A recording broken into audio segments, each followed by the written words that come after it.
Good afternoon, everyone, and welcome to the news behind the news with Ralph Cantav on Mix 94.7 FM. And I hope that you guys had a good day so far. This afternoon, I'm glad to have a gentleman who is here in front of me, creative, someone who's into multimedia, but also one who has been very consistent in his activism, I would say, particularly as it relates to the environment. And, also ran for politics a few years ago. Yeah. So with that, I do think that we'll have quite a meaningful discussion. And so, Mr. Sjorensly, Valies, good afternoon, and thank you for coming on the program. Good afternoon, Ralph. Thank you for having me. Okay, great. So I know I've known you for quite a while, but there are those who are unaware of who you are. So could you tell us a bit about yourself? Let me see. My name is Sjorensly Valies, of course. I've lived on St. Martin for most of my life. This is where I consider home. I was born on Curacao, but I moved to St. Martin at the age of 3. And from there, it's, the whole triact like everyone else. Went to Over the Bank, Sister Barker School. Went to MPC, eventually went to Holland, pursued my higher learning, and then I ended up back on St. Martin and married a lovely young lady, and life is continuing. So that's me in a nutshell. Gotcha. All right, so I'm going to crack the nut just a bit. One question I have for you is, because I know that you're a guy who very much likes to think, and also very concerned with society and stuff. Mm-hmm. And so my first question for you is, how did your life change when you left the island? And what stood out to you as far as ideas and how we can reshape our community?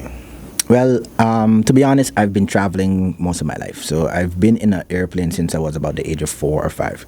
Actually 3 because I moved to St. Martin. Mm-hmm. But I've been traveling back and forth to different islands, Curacao, Saba, St. Kitts, and such. So I've seen different people. I've went to school on different islands also, believe it or not. So I've seen different communities and how different people interact coming up in the years. When I did go away for my studies in the Netherlands, for instance, the main shock that I realized was how structured or how easily accessible most information is, and how how that differs between where I came from, St. Martin, and where I am in the Netherlands at the time. That was the main shock for me. People are people wherever you go, but the fact that how they structure themselves, that stood out. Okay, I got you.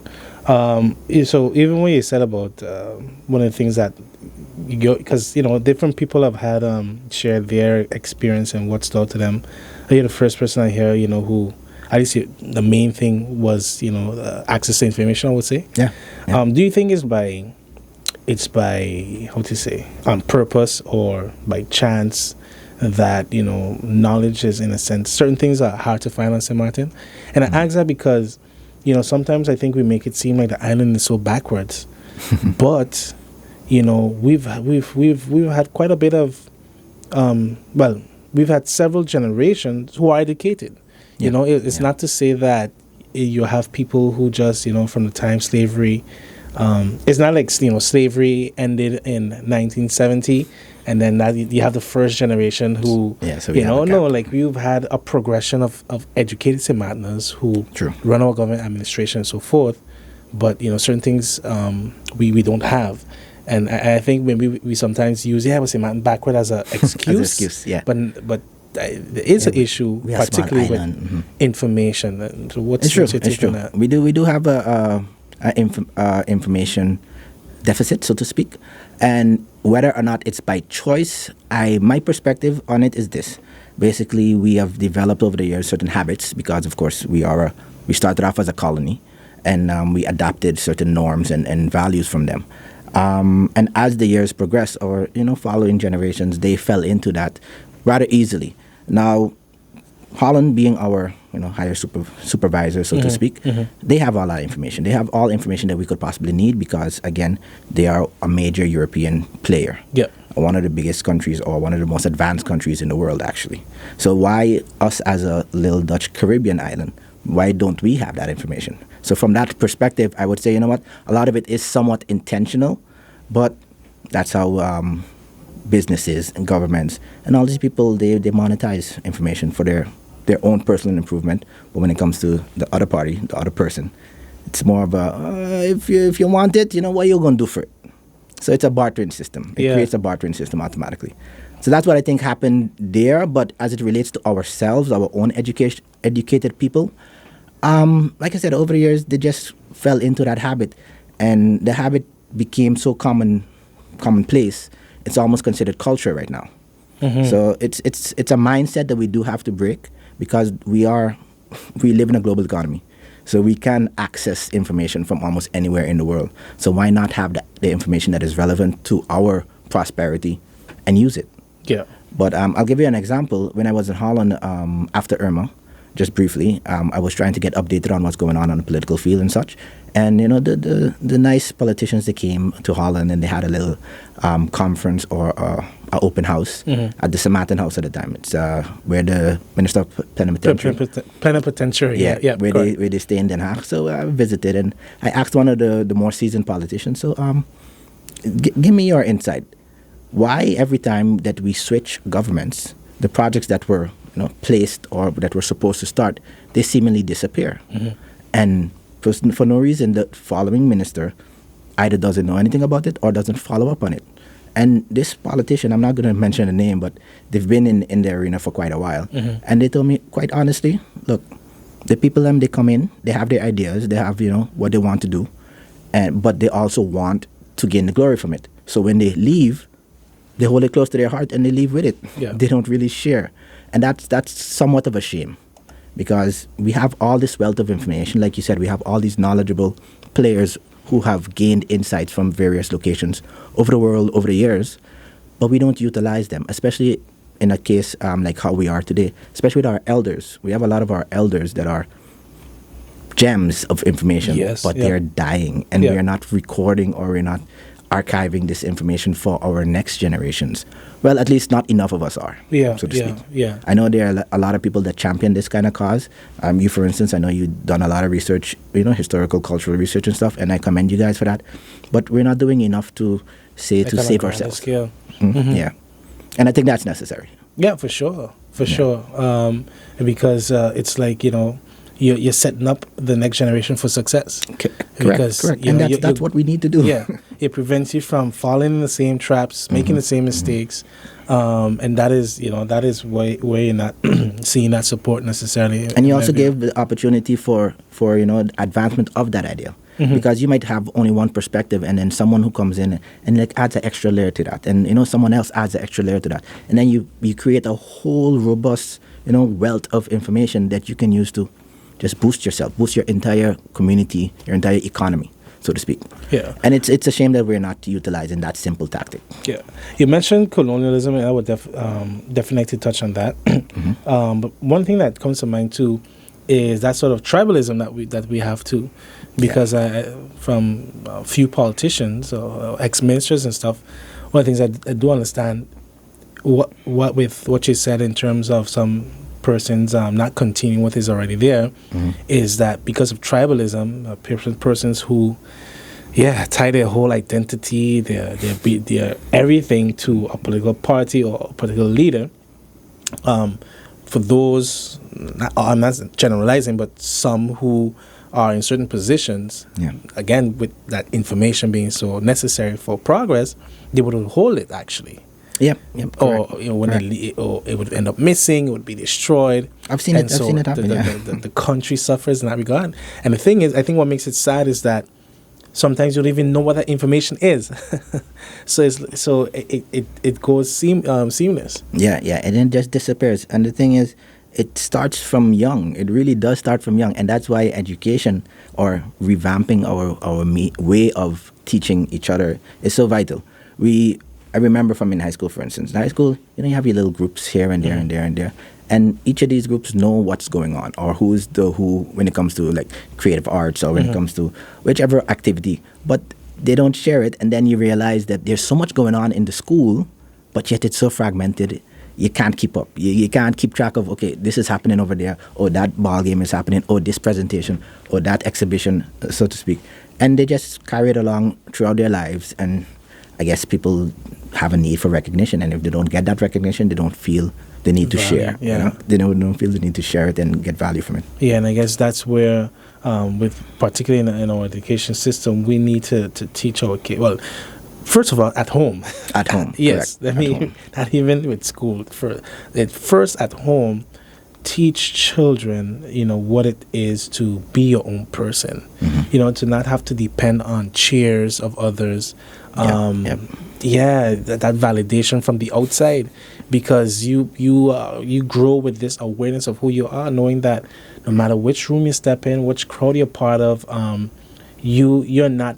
You're not a weaker person that you would bow to just move along with whichever flow your peers are going with. Come in with your own sense of identity. Correct. And that is, on St. Martin specifically, that is something we are lacking.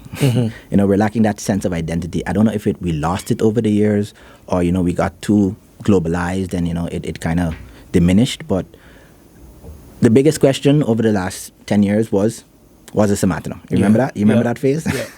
So we're still trying to figure out, who we are as an island. And then to put that on a global scale, But if you also bring that back to the individual, we're still trying to figure out, okay, I am from St. Martin, but my mother from here. But my father, from Curacao. So am I actually, Curacao, or I'm actually St. Martin? Do I actually best relate to them or best relate to here? And people are still trying to figure that out. Yeah. I guess the way I look at it is like, let's move past that, and how about maybe where do we want St. Martin to be? Exactly. Create the reality we want to see. It's like at the end of the day, whether I look at it like we could debate where your mom was born, and which part of St. Martin your grandmother's from, etc. But the point is, do you have memories of St. Martin? Yes or no? Does every time you land, you're about to make that landing, is there a great joy from deep within? Yes or no?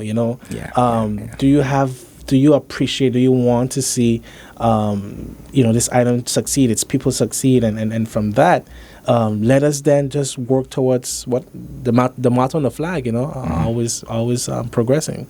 Semper Progredens. Correct. And when I did do my whole political circuit thing, my motto was form follows function. So basically, the function of what you want is dictated by the form in which you give it. So, and I look around us and I see our society and the way that our communities and the way that our communities are structured. It's growing up in Ebenezer, for instance. It's great that you have such a close-knit community with all these houses in this specific area. But then the Ebenezer people, or the Ebenezer kids back in the day, they never used to really mess with the South Reward kids, so to speak, or the St. Peter's kids, or the Sanders kids. Everybody stayed in their own little corner. And that, I believe, is something that we need to change. We need to realize that we are an island that work best together. So start to structure the island, start to nation build in a way that we all communities can benefit from each other, instead of just segregating them. Oh, this is a gated community. Oh, this is that community. This is that. No, put it in such a way, or set up certain systems where you realize your neighboring community has a benefit to your community. Your neighboring district has a benefit to your district. And these are things that we can simply sit down and debate for a little bit, and then come up with basic structures, and then advance off of that.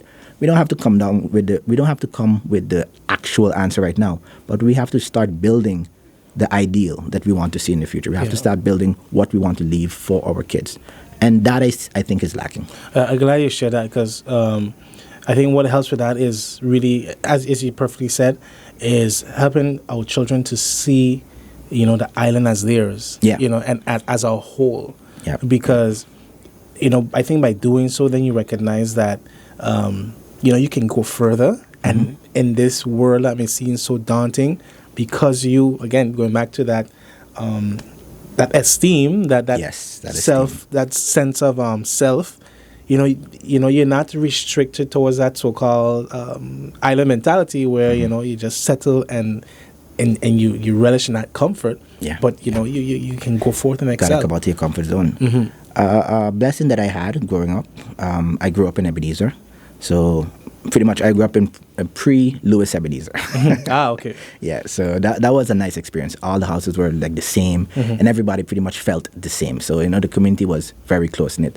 But one of the blessings growing up with those kids were that our it was like maybe a little bit suburban, so to speak. So our parents and such had comfort jobs or government jobs or whatever. So we used to listen and hear what they used to talk about, and then go out on the road, on the block, for instance, and then discuss it. This was the access of information that we had, and we would discuss it and debate it, and come up with different ideas and stuff. And if that would happen on more blocks, so to speak, I feel the following generation or the next generation after us would be a whole lot more better off, because that is how you build culture. Cultures are the habits that we decide to proliferate. Is the word that I'm coming to mind, but the habit that we decide to cultivate. There we go. Gotcha. Yeah. So that was on tribalism, right? Yeah. So one of the things that I observe and I think is a struggle for us is, in a sense, maybe getting our emotions out of the discussions of colonialism. And not to say that they're not valid, but that it shouldn't control it. And I said because I never, I studied in the U.S., visited Holland once or twice, but, from those who have lived there, one thing everyone really enjoys is the structure, that structured living, that they had there. And so I'm like, okay, clearly, it makes sense. So, I think there's a struggle between us maybe putting away our pride and to learn from the Netherlands. And it's not like as if like they are, you're trying to turn yourself Dutch or turn yourself European. Yeah. But it's just a matter of you're trying to enhance your way of life, Correct. So I think that is the challenge where, it's like we can learn. There's nothing wrong with learning from someone. Even although they have this colonial and legacy of slavery and so forth, but at the same time maintaining your identity and not having to bow to what's supposed to be their standard. Yes. But I wouldn't say that we have to put away our pride. I've often told people, look, St. Martin is a very prideful place, and that can be an asset. But we often place our pride in the wrong values. We have a lot of misplaced pride. Most people, they walk around, and most people that in the work environment, for instance, they are satisfied with the fact that, okay, I have a car. That's it. I have a car, I have pretty clothes, I can go out, I can enjoy myself. That's it. That's the limit of their pride. That's where their pride stems from. But persons who, for instance, don't have a car, don't have all these nice clothes, aren't they supposed to also have pride? And we all have pride, but we don't realize that, our pride is supposed to be in ourselves, in our further development. Well, again, this is from my perspective. Yeah, I got you. I'm very idealistic sometimes. So if you think, maybe you're saying it wrong, feel free to correct me. It's not a problem. But I do believe that our kids, and especially those who are still learning, needs to learn that our pride is our asset, but not pride in the individual. Pride in self. So understanding the difference between that. The individual, people are people. We all sin. We all fall short. We all make mistakes. Yep. That's not a problem. But in self is in understanding what you're worth and placing that before anything else. When a man they'd often say, if a man puts a gun to your head, you don't have a choice. You got to do what a man said, but you always have a choice. And is that the sense of pride that you need to realize, I have a choice. My decisions matter. I work on the beach, so one thing that I often realize is that we lack pride in our environment. For instance, if we have a sack rolling around in front, and I say, hey, yo, can you grab that sack, please? Oh, I ain't put it there.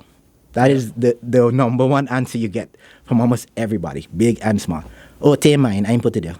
Like, okay, but it's your community. Yeah. It's your country. Don't you want to see it looking better? And that's why I say we have pride. It's great, but it's often misplaced. Gotcha. Yeah. And we got to fix that. Yeah, because pride does come before the fall. So pride can be dangerous. Because I guess I say that to say, and I fully agree with you, because we can advance. And I do get not like that.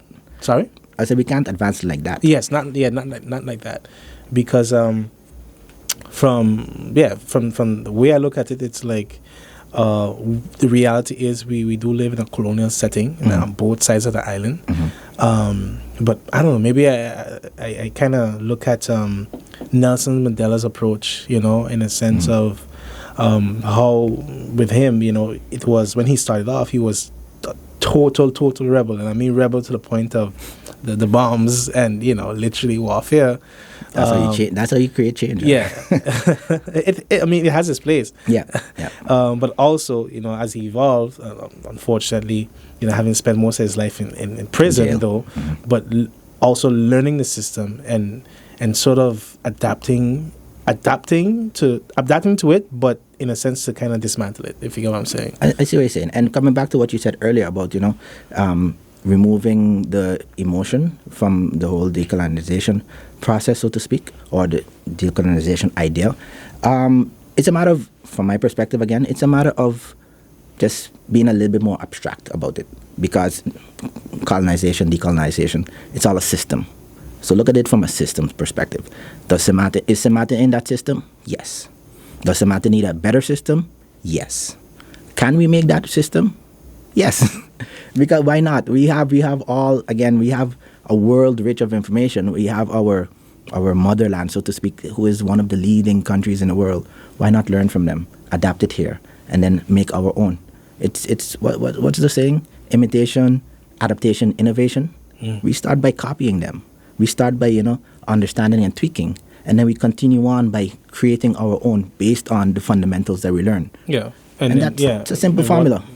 What works? And it works. It works. It's 9 out of 10 times it works. Let's put it like that. Yeah, because it's not like you're saying to, go blonde, dye your hair and then... Yeah, exactly. You don't have to, you have to copy change everything yourself. that they do. But Correct. Understand what works for them or what works in that system. Understand how that can work for you. Correct. And adapt that to your system. We have a north side and we have a south side, French and Dutch. I'm not really that versed in the political reasoning, but why don't we just create a subcommittee on the north, create a subcommittee on the south, and bring those together, and they start to build on an actual system that can overlap or eventually replace our existing systems. Mm-hmm. I mean, you don't have to implement it today, tomorrow. That makes no sense. You'll end up, making more mistakes, making more harm than good. Yeah. But you start with the basic skeleton, the structure, and then you expand from that on that thought. You experiment with that thought. National think tank. Yeah, exactly. And it has been tried. It has been tried many times. I remember being a part of some of those little groups, but they splinter off so quick because of, again, this misplaced sense of pride. Many people feel, it has to happen now. Many people feel it has to happen within their generation. Many people feel, what, if we ain't going to do it to make it happen, then I ain't going to do it at all. I ain't going to think about it. I ain't going to talk about it because, it's a waste of my time. But no, we have to start creating the fundamental building blocks so that even if we are not there, whoever comes after us can build on it. Yeah. The same thing with the dump. Yeah. The dump is not a problem Yeah. to fix instantaneously. It's a problem that, we have to hash it out piece by piece, chunk by chunk. Yeah, again, because even on that idea of a subcommittee is that specifically the leaders on both sides have expressed that, which they call a Congress, the Somali Congress, something along those lines. But I guess to an extent too, while on all from bottom go up, we can have the discussions. There must be that will. Yes. That's particularly political will, because politics is a significant institution for decision making. True. That's where whatever goes in black and white affects the whole country. So with that, we're going to take a quick break and we'll be right back. Welcome back, everyone. You're tuned into the news behind the news with Ralph Kintab on Mix 94.7 FM.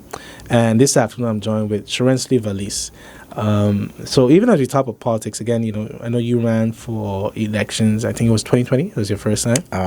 2020 it was? Yes, 2020 actually, just before COVID. Yeah. Interesting time. So I would like to get to that. But one of my questions is, I recognize that one of the barriers to change on St. Martin is certain old guards who have this level of control or connection that make it difficult for institutions to function as they should. But the fear many have is that while politics is a great avenue to change, not too many persons make it out with integrity, or maybe they become silent, or worse yet, they reinforce the same ways of those old guards. So based on your experience, based on your take, do you find that we can effectively dismantle those barriers through politics? I do believe that we can. From what I've seen, honestly, it is a process that is ongoing. It's happening with you've realized we have a lot of younger politicians in the arena right now. So the change is happening, although, like you said, a lot of them go in and they get influenced. And they either fall into the same old ways or they feel that, they can't enact change, so they stop. What we need to realize is that, again, like I said earlier, each idea builds on the other idea. And if we start to share information more openly and more actively with each other, then we can come to some kind of comprehensive view that we can eventually change it. Now, what's happening right now, from what I'm seeing, which is a good thing or bad thing, I don't really know, but we're still playing party politics in government. Yeah. Because those two ran on a slate together, or this group ran on a slate together, they keep all that information to themselves. I never really understood the whole stance of the opposition and the main government. The opposition is there to, of course, guide the main government and point out, when you're doing wrong. I can understand that. But they're also there to contribute to the main government. Yep. They're not just there to only point fingers. Oppose, exactly. Yeah. And in our current government system, I'll say this, the opposition has a lot of knowledgeable people that can enact that exact change we were talking about, can bring forward, that continuity of information that we need to further advance ourselves. But of course, again, most people think I'm opposition, so I'm going to sit down here and I'm going to point out everything that the actual government is doing wrong, and that's the wrong take to go to. That's the wrong standpoint to start from. And so, if we can fix that, or if we can adjust that, then I think that exact change of us being, more productive and less about the glamour of it, it'll change. Yeah, because to look particularly at Parliament, Parliament is, I simplify it as that basketball team. Is like, when you in that building, you wear one jersey. Yeah, you may have entered through a different agent, let's say. Yeah, exactly. But it's not the agents who are on the field. It's the players. And your ultimate responsibility is to hold government accountable, to change, amend laws, introduce laws, and debate the matters of this country. Yeah. So, because outside of the political arena, for instance, I've worked with almost all of the sitting MPs, almost, and individually, all of these people are great people. They have, great insights about the island. They have great, ideas of where to go next. But again, the information needs to become a collective. Yeah. It needs to be centralized, for instance, archived, centralized, and then disseminated into what can we do now and what is important for now, and then stick on that path. Yeah. Stick on that path, because I've got, again, of course, budget debates and the money and all of that stuff is important, and that's how the system runs. But that's not why the system is there. So why is the system there? To advance your country, to advance your people, to help your people. Then focus on that a little bit more. Not centrally, not always, but a little bit more, because you have extensions that you can tap into. You have NGOs, you have MPOs, you have community councils, you have, all these other private entities even that are willing to help contribute towards that advancement. But for some reason... Yeah. Because they're not tapped in. And when you do get the expression, from some of those same other interest groups, is that there's such a disdain for politics. Is like, man, we want, we could and we want, but because our politics is still so secretive, and when anything becomes secretive, then given time, it becomes toxic. Yeah, because people are paranoid, People are skeptical. People are afraid of what they don't know. Yeah. So provide them with the insight, provide them with the information. Yeah. And I think over the years, it has really reached that point where people just don't, the level of trust. The level of trust, yes. Maybe it will help to your poll, but so I'm just saying it out of observation and more opinion. The level of trust is at an all-time low. Yep. And that's mainly, again, because the information is not easily accessible, and those who do have the information, they carry it like a badge.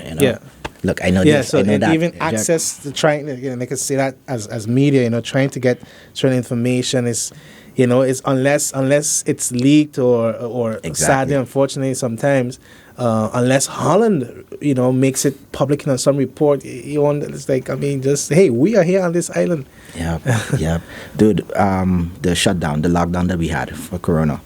During that lockdown, what I've realized is that our people learned so much about themselves and about their environment.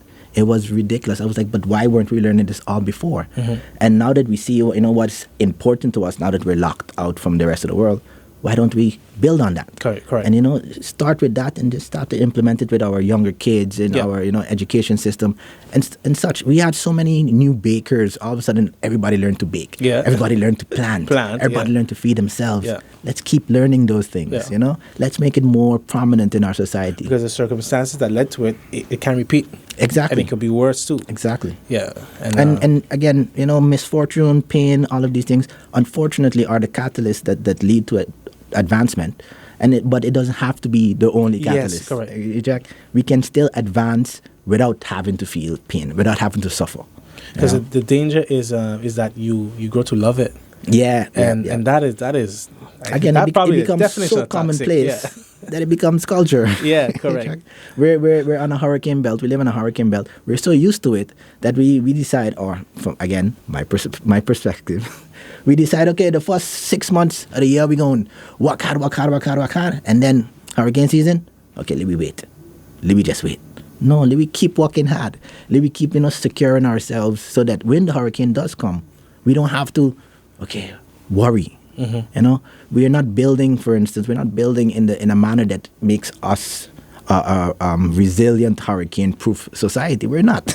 And every year a hurricane comes and smashes down a couple of houses, and then we rebuild almost the same way again. Yeah. I mean, a bit stronger, granted, that's great, but there are techniques now. There are different parts of the world that experience these things almost monthly, and they've learned to get around that problem. It's like I had architecture first when I just restarted for the year. I like the word he used, presilient. Yeah, presilient. Because the word resilient, I that means you have to go through it first. Yeah, and the thing is, we need to look at the root. Something you have to look at the root of a word, because usually those are like a word like resilient you use in treatment for example, people who go through domestic abuse and so forth. Yeah, and they survive. Yes, we don't have to be. We don't but have to be survivors. But we say like it's an honor. Yeah, it's exactly. Not honorable to be resilient. I mean, yes, thank God that you have the strength to push through difficulties. But we have to move past, because when you preach resilience on your nation or on a people, what you're saying is get ready to get beat. Exactly. Get ready to bear with it. Band your belly, strengthen your back, because you're gonna get pure blows. That's all I hear when I hear the word resilient. They use cement people, and it's like it's not a compliment. No, we are a resilient person. We are resilient people. They say that over and over and over, and I'm thinking, so that mean that we're gonna just keep getting beat and get back up?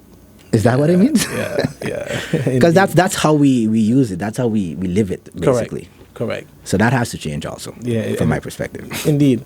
So, one thing that I know definitely changes one's perspective, lens, is being a father, which you are. Yes, definitely. So, and of course your priority and so forth.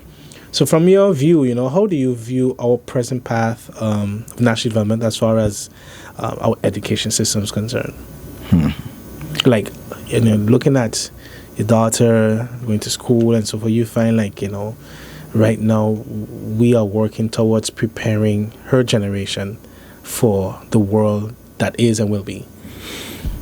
I don't want to be a pessimist, but I don't really think that we are.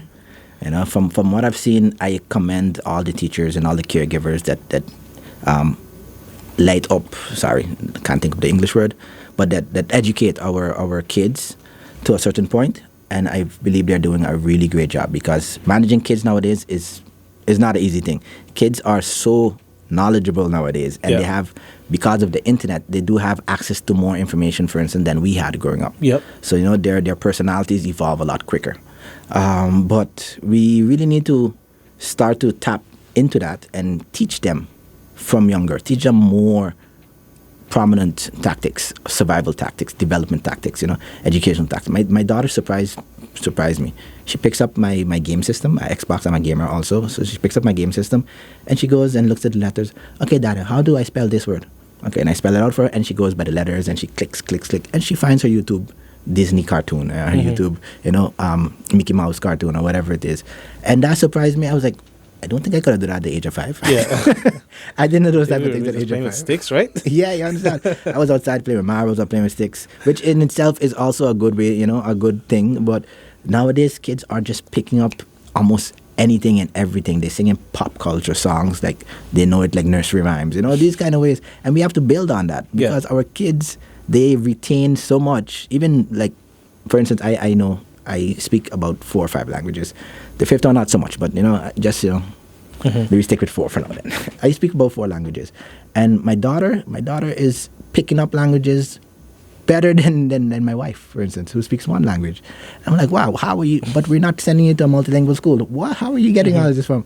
And she watching it on TV, or she hearing some of her friends who happen to be a little bit Spanish or a little bit Dutch. And of course, you know, she knows that, well, in school she knows that, you know, there are certain things that she is learning. But she just keeps looking, keeps searching, keep YouTubing, for instance. Yeah.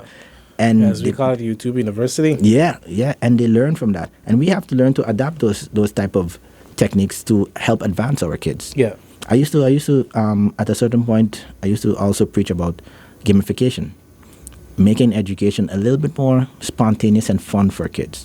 Because again, coming from a gaming community, gaming society, community, I've learned by means of gamification. And gamification is quite simple. You give the person a problem, and this problem, the way for them to solve that problem, you structure it in such a way that they have to then learn certain competences to pass 1 level, learn the next competence to reach a next level, learn the next competence to reach a next level. And that's it. Structural learning. Gamification. Why don't we try that here? I have no idea. Many people have been you know, preaching it for years. I mean, from what I can think of, at least 8 years. Really and truly, at least 8 years. And I know it on the button because we did a gaming event. We brought in, you know, professionals. That was a VXG. Correct. Yeah. We brought in professionals, and these guys, brilliant people. And you would think, you know, these guys are you know, highly educated, went to Yale, whatever not. These guys sit down and play game most of their day, you know. And that has helped them expand their thinking, expand their motor skills, expand their deduction, reasoning skills. And it's a lot that we can pick up. Again, more techniques that we just have to apply at home. Yeah. I got you. And I would like to go back to the VXG because from how I look at it with our education system, it seems like it's either because there's a poor connection in the economic vision of the island and the education system. Because it's like, so right now we're seeing tourism, but so because of that, you know, what we see as a result is, okay, probably, you know, we get some new waitresses, we get some maybe restaurant manager, hotel manager, and the spin-offs of that. But then we're not seeing technology. We're not seeing whatever other viable economic option for St. Martin. And so we're not integrating it into, you know, our way of progression, which would then streamline back into our schools. Correct. But it's from the same example, like I said, with colonialism, decolonialism. We have to look at the system more abstractly. You know, look at where it starts, what happens in that turbine, so to speak, of functioning, and then what comes out. We have to look at that and then try to just extract it from each other and refine those processes. But we don't do that. We look at the whole, and then we get all sentimental and you know, getting our feelings about the whole, and then we say the whole have to change. No, the whole don't have to change because the whole was placed there for a reason. But let's look at the different parts of the whole and see, you know, what we can change, what we can add, what we can take out, and create a new structure. Yeah, I'm a firm believer in that. You know, take whatever it is you have, break it apart, see how it works, put it back together how it works better for you. Because you don't need 6 arms, you know, because we only have 2. Yeah. So don't build a robot with 6 arms. Build a robot with 2 arms. You know, that's enough for us for now. And later on, if you realize, oh, you know, 2 ain't cutting it, add on a couple more. Makes sense. So to speak. Yeah, so even with the VXG, you know, honestly, St. Martin was ahead of its time. It was, and VXG started a trend in the Caribbean. Most people don't realize that, but St. Martin sets a lot of Caribbean trends, and VXG was no different. The only issue, though, is the and I you know, sometimes I keep referring to like a cap that we have on St. Martin that prevents us from just busting through. You know, because it's like, when I think about it, looking at all these all these startups that deal with EA Sport, online, EA Yeah, Sports, right? esports, esports. Esports, sorry, Yeah. esports, online gaming, the major investments that have gone into this, and the fact that it has taken off. Bro, this was what, like 8 years ago, right? This was honestly to date 10 years ago. Wow. Yeah. So imagine if we stayed consistent. I mean, We would have been a we whole literally would have brought further. Yeah. a nut, like, okay, we have to, we always say we can't depend on tourism. If we stuck with it, like, we would have brought a whole nother level of To the tourism technology aspect, and yes. progress to Martin. But that was the main chokehold on that event was the deficit in technology and information. Really and truly, it comes back to that same thing. We didn't have the technology, we didn't have the information, so we couldn't make it. So just the idea. Yeah, we had the idea, and because we ventured out, the guys them who originally organized the entire thing, we were guys that just came back from school. We just came back from Europe or from the States or from Australia or wherever, and we brought that knowledge with us. And we was like, you know what, we've seen it done. It can be done. We just need to put certain blocks in place, and we didn't have those blocks, so we had to work around that. And then when you realize you're working around that, you end up stepping on people's toes because, again, the gatekeepers. Yeah. They like it the way it is because they've benefited from it in that manner. Yeah. So, like, for instance, a basic technology that we are only now tapping into it, but Europe, our mother country, for instance, has had for decades, well, not decades, but almost 20 years, is that whole, whip tap thing. I mean, you're coming with that now, but that has been in the system from as far as when I remember going to Europe, which was in 2000. So these technologies, we have them. They've been around. We just, for some reason, Slow integration. afraid to integrate them. Or, Yeah. we don't want to go through the hassle of integrating it because that means now more stuff to manage. Yeah. But that shouldn't be a problem because more stuff to manage means you need more capacity. Yeah. Which means more jobs. Correct. Which means, let's educate our people to fill those jobs. You're further developing your people. Exactly. Because, It it's helps. that island mentality of the laid backness and, we cool with what we got, let's just chill. And there's nothing wrong with that. No. But it's not about only you. Yes, exactly. It's about the people who come after you also. So when you get to where you want to get, okay, I'm happy about what I have. Okay, let's now create for the others. Yeah. Let's now create for those that coming up still. Let's now create for those that didn't have it as I had it and make it easier for them. Yeah. And so I think, we gotta come together more, information wise, society wise, community wise. Because, technology may have its, everything has its plus, positive and negative. But I think one of the positives is its ability to bridge the gap between generations. Yes. Technology definitely does that, and it's definitely vital in our society. We need it to bridge that gap because we got kids that are they see so much possibility, and then out there through internet, and then they look around them, their physical environment itself, and they realize, okay, why we stuck? Everybody else leaps and bounds, but why are we still in this phase of existence, so to speak? And they get frustrated. Yeah. And they get frustrated and they get demotivated. And they get demotivated. And then it's just, they end up falling in the same rut. Yeah. And we I think perpetuate in mediocrity. That's what also develops, I understand it, that a lot of people feel of, it's in my time to leave this island. It's like, man, forget about it, man, because... I mean, you I feel it am back. also one of those people that say, you know what, you should leave the island. At least, broaden your horizon. Yeah, And I yeah, I also believe do know that a lot of people as well. who didn't leave the island and still broaden their horizon, So it can be done without that particular factor. We just, again, like you say, we just need the will. Yes. And the will, unfortunately, gets squashed because those people who have already attained what they feel, what they feel is enough, they just stay there. They stay there in that position of limbo. They don't want to go further because they know or they don't care. And or they fear. And, looking back, they ain't going to end up back because they got enough to stay in that cycle. Correct. So it's very difficult because we're dealing with people. Yeah. But it's something we need to burst out of. Yeah, and what I tell my peers, other persons, I don't know, it's just how I've been wired. It's literally in my blood. Listen, nobody gonna stop you. If it means you gotta be a bulldozer, you're gonna have to bulldoze. Exactly. Especially, when it comes to your country moving forward. And when you study history, it's throughout history. This is what Black History Month. What do we look at? We look at the persons who took those risks. Yeah. Martin Luther King is loved now. Martin Luther King used to be the most hated man in America. The same man who talked about integration that we saw, he was, I mean, the FBI used to tell him they actively tried to ruin this man's life. You know what I mean? So it's like, even here, especially when you go away, man's not that big. For me, it's like. But we have those figures too that that they are trying to push that change. They're trying to preach that that advancement talk, that independence talk, so to speak. And people look at them as if they're pariahs. They're saying no. I just want the island to sink. I don't care for us. I want to make more money. And they see the worst in everything. The people who are criticizing, they see the worst in everything, and not trying to extrapolate. What is the benefits from what you're saying? What is the plus that you're seeing? What is the advancement that you feel that we need, that we will gain from this particular? We're not having that kind of discussion. Well, not openly. In little corners, we do have those discussions, and those people get educated. But again, those aren't the people who are out there, with the means to enact change right now. Yeah. Those are people who are out there still trying to, let's bring these guys together. Let's bring, they on the grassroots movements.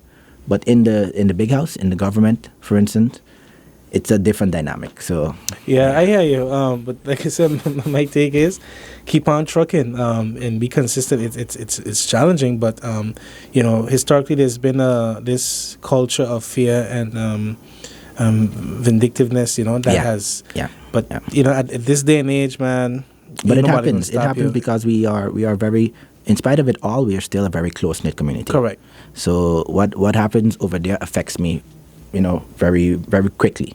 So we try to avoid that. We try to avoid other people's mistakes causing us to hurt. But we are one community. We want St. Martin. Yep. So it don't matter if they make a mistake or if they advance themselves. All of us need to advance ourselves. And if they do make a mistake, all of us need to help. To circumvent whatever repercussions are coming from that mistake. Correct. And that kind of ideology, that kind of way of thinking is something we need to really put from the beginning in our education system. Yeah. We no longer live in a global market, or we do actually, but we don't have to live in a global market of me. It could be us. I'm not saying go to what's that word that those Americans say? Go to socialism. I'm not saying that. Oh, yeah. But I'm saying, capitalism isn't exactly what it cut out to be, Yeah, correct. And resources are not infinite. So let me get a bit smarter in the way that we go about things. Let me get a bit smarter in the way that we are creating our systems. Because even in if you look at our indigenous society without the outside influence, we naturally did that. We naturally shared. Yes, we did. We supported each other. We do. And again, Corona brought out our natural instincts to learn, to share, to cultivate, to come together. It did, even though we had to stay apart. But we immediately fell into this habit of, let me help that one. I'm good for now. Who else need? Because we don't want to share in our collective pains. But sometimes maybe we do have to share in our collective pains so that we can collectively move forward. Yeah, and even at that point, one of the best examples recently to what you shared that stood out to me is this the land policy that will finally be put in place. Yeah. Because for years, government land particularly has been on, family friends, the usual. But now, after 60 years, you actually have a policy. So the way I look at it is like, we could look back on all those who frankly exploited St. Martin, but dwelling on it won't make a difference. It won't. What matters though is a problem led to a solution, and that's why I like to look at it. Is like we have problems in St. Martin, but it's good because that means it will challenge us to think to solve them. That is one of the principles of gamification. Coming back on that, basically you are presented with a problem, and the whole point of the entire exercise, the entire game, is solving a problem. And that's where the fun comes in. And when problem solving becomes fun, trust me, life becomes a lot easier. It does. I'm not saying that, that we all want to be out there solving problems, but problems are the hurdles that stop us from having fun. If we can learn how to break them down effectively, easily and effectively, then fun is going to come, and it's going to keep coming. But we gotta learn to, move in that particular formula, so to speak. Definitely. So we're going to take our final break, and we'll be right back. Welcome back, everyone. You're tuned into the news behind the news on Mix 94.7 FM. This is Ralph Kentav, and I'm joined with Sjorensly, Valies. Just basically having a very frank, open conversation on the island. And one of the things that I realized we really didn't get into much, so we can definitely have to make do in terms of time. But is the fact that I know you did a lot of research. You definitely took the time to look into the dump, find a solution towards it. But again, also that environmental activism that you just took up and you've been championing since you returned on the island. Yeah. So what can you share with us on that? Well, the environmental, I've always been, a fan of nature, a proponent of environmental sustainability. And coming from a small island, that should be on everybody's mind, because we don't have that many resources. Coming back from Holland in 2012, I realized that, we have a lot of people trying, but we don't have enough people. So I wanted to be one of those people that also joined that bandwagon, so to speak, that also spoke for the trees. From a movie that I know, speaking for the trees. But, and in doing so, I learned so much about our society, our environment, and the things that we believe we know about our environment. We don't know that much. Really and truly, there's a lot more to learn, and a lot of our older heads have that knowledge. But we personally, as in my generation, maybe the generation before me slightly, we don't really know that much, because we got caught up in the whole development phase from TV to internet to whatever it is we have now. We got caught up in all of that progress, so to speak. So the fundamentals or the basics that our parents, grandparents knew, they didn't get passed down automatically. So it's our job to look for that. And that's what I did. I came back and I tried to look for that. I tried to find out what we could do collectively to cure or to ease our environmental issue. And one of our biggest environmental issues was the dump. We don't know how to manage our waste. And again, like I said earlier, we have a mother country, so to speak, that knows how to do this, that does this structurally for each and every one of its province. Why is it so hard to adapt here?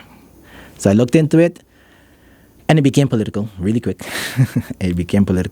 And I just come to realize that everybody wants, or most people who have been involved in it, they want quick fixes, or they want the accolades for fixing it. And that's where we ended up in bottlenecks.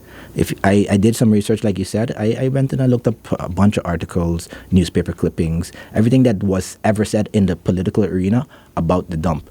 And if you look at them and you put them next to each other, you realize everybody just trying to get some kind of clout, just so that, I did this, I did that. Look, I came up with that idea, but it's not about that.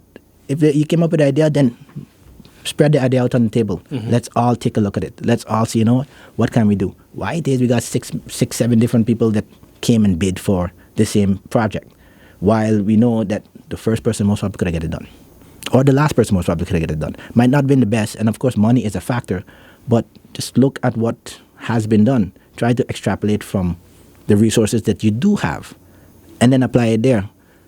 I grew up, my grandfather was, he used to dredge sand in the hills. So he had, big construction machines, and he would dig out the hill and then put it through a strainer, and then you got fine sand, you got dirt, gravel. And I'm like, so why we don't do that? And I'm not saying that's the answer, but I'm saying, why don't we try it? Let me know why. Don't leave me here sitting down questioning it. Take the problem and break it down and give me an answer. And if we do that, if we provide our people with an answer as to why this didn't happen or why that can't happen, then we'll realize, okay, then what should we do then? And then it'll all come back down to the household and the manner in which, or the practices in which we decide to get rid of our waste or structure our waste. But we're not talking about that, because again, St. Martin, in essence, St. Martin is a very accommodating place. And, I love it for that, because that is why our tourism industry is one of the top best, because we accommodate so willingly and so eagerly. But we don't want to put people in an uncomfortable spot. But we can't advance if we don't get out of that comfort. It leads to your detriment. Exactly.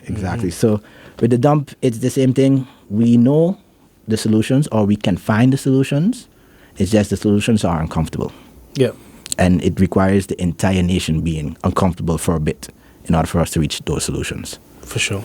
And I appreciate you sharing that, And with that, I would definitely like to, dig deeper into that. What can be done to gradually, one, decrease the amount, but also because it is affecting our population. It is. It emits this. I don't know how much people realize, but for me, town stinks. It does. It stinks. And my daughter goes to school in town, that is. and I drive by the dump every day, and in my head, I'm gauging how far is the wind blowing. Because if my daughter is in that, I'm going to go straight to the school and I'm going to take out. But fortunately enough, the location of the school is not within the wind factor range of coming off of the dump. So, every day I do a mental exercise on that, really and truly. That to show you how bad it is and how prominent it is in our society. But nobody's saying anything about it, so nobody's gonna change. I look forward to even with the research you did, continue on this topic among others, because there is a solution. There is. So it would be great to speak to persons who are willing to share those. If I may say one last thing about the whole willingness of it all, because of the way our system is structured, really and truly, even those that have the will, they're boggled down by responsibilities. Yeah. And these responsibilities come up because our system itself is not structured well for our society. And if we can fix that, we might be able to reach the dump eventually and then fix that. So it's all interconnected. We need each other. We need each and everybody. Yeah. Well, and that goes to say that we got a lot of work to do. Yeah, we got a lot of work to do. So with that, thank you so much, Sjorensly. I really appreciate you coming on the program. And to our viewers and listeners, I also hope that you found this conversation meaningful, and had some great takeaways as well. So be sure to tune in again tomorrow and take care. Thank you.